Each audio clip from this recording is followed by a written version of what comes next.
Who looks outside, dreams, who looks inside, awakes. A particularly beautiful woman is a source of terror. As a rule, a beautiful woman is a terrible disappointment. Your vision will become clear only when you can look into your own heart. Who looks outside, dreams, who looks inside, awakes. Knowing your own darkness is the best method for dealing with the darknesses of other people. We cannot change anything until we accept it. Condemnation does not liberate, it oppresses.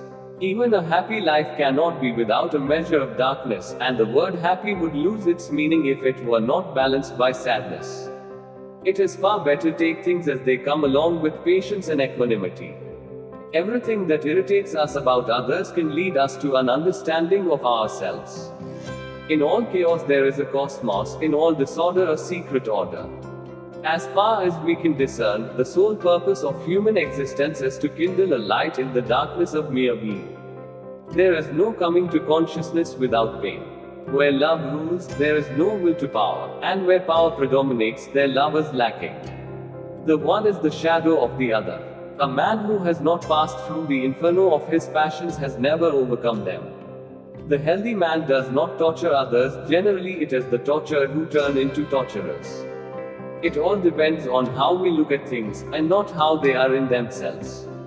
The meeting of two personalities is like the contact of two chemical substances. If there is any reaction, both are transformed. One looks back with appreciation to the brilliant teachers, but with gratitude to those who touched our human feelings. The curriculum is so much necessary or greater than material, but warmth is the vital element for the growing plant and for the soul of the child. The pendulum of the mind alternates between sense and nonsense, not between right and wrong. The word happy would lose its meaning if it were not balanced by sadness. When an inner situation is not made conscious, it appears outside as fate. The creation of something new is not accomplished by the intellect but by the play instinct acting from inner necessity. The creative mind plays with the objects it loves. Every form of addiction is bad, no matter whether the narcotic be alcohol or morphine or idealism.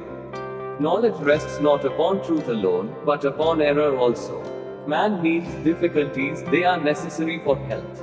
The shoe that fits one person pinches another, there is no recipe for living that suits all cases. Through pride we are ever deceiving ourselves.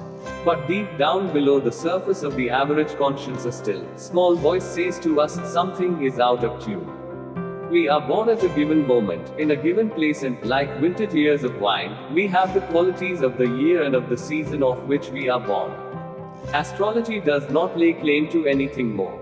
Children are educated by what the grown-up is and not by his talk. If one does not understand a person, one tends to regard him as a fool. If there is anything that we wish to change in the child, we should first examine it and see whether it is not something that could better be changed in ourselves. Often the hands will solve a mystery that the intellect has struggled with in vain.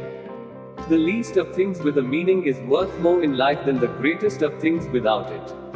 The most intense conflicts, if overcome, leave behind a sense of security and calm that is not easily disturbed.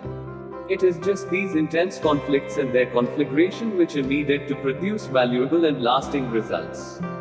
The man who promises everything is sure to fulfill nothing, and everyone who promises too much is in danger of using evil means in order to carry out his promises, and is already on the road to perdition.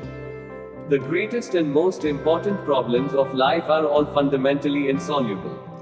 They can never be solved but only outgrown. Show me a sane man and I will cure him. For you, the debt we owe to the play of imagination is incalculable. I have treated many hundreds of patients. Among those in the second half of life, that is to say, over 35, there has not been one whose problem in the last resort was not that of finding a religious outlook on life. Dreams are the guiding words of the soul. Why should I henceforth not love my dreams and not make their riddling images into objects of my daily consideration? There is no such thing as a pure introvert or extrovert. Such a person would be in the lunatic asylum. There is no birth of consciousness without pain. Neurosis is always a substitute for legitimate suffering. Masses are always breeding grounds of psychic epidemics. We deem those happy who from the experience of life have learned to bear its ills without being overcome by them. Who has fully realized that history is not contained in thick books but lives in greater than our very blood. For a young person, it is almost a sin, or at least a danger, to be too preoccupied with himself, but for the aging person, it is a duty and a necessity to devote serious attention to himself. Mistakes are, after all, the foundations of truth, and if a man does not know what a thing is, it is at least an increase in knowledge if he knows what it is not. The word belief is a difficult thing for me. I don't believe. I must have a reason for a certain hypothesis. Either I know a greater than thing, and then I know it, I don't need to believe it. Man is not a machine that can be remodeled for quite other purposes as occasion demands, in the hope that it will go on functioning as regularly as before but in a quite different way. He carries his whole history with him. In his very structure is written the history of mankind. All the works of man have their origin in creative fantasy. What right have we then to depreciate imagination? Follow that will in that way which experience confirms to be your own. We should not pretend to understand the world only by the intellect. The judgment of the intellect is only part of the truth. The Christian missionary may preach the gospel to the poor naked heathen, but the spiritual heathen who populate Europe have as yet heard nothing of Christianity. A human being would certainly not grow to be 70 or 80 years old if this longevity had no meaning for the species. The afternoon of human life must also have a significance of its own and cannot be merely a pitiful appendage to life's morning. In my case, Pilgrim's Progress consisted in my having to climb down 1,000 ladders until I could reach out my hand to the little clod of earth that I am.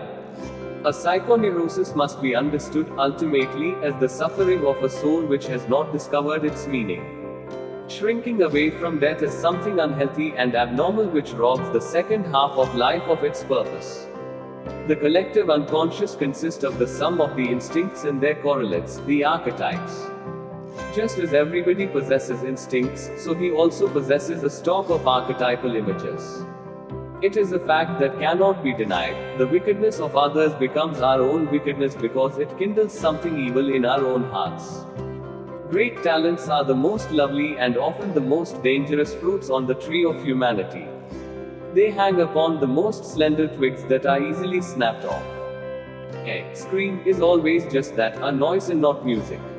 In coming times on this channel we will upload more such life-changing video. So subscribe this channel and press the bell icon so you can get notifications of upcoming videos.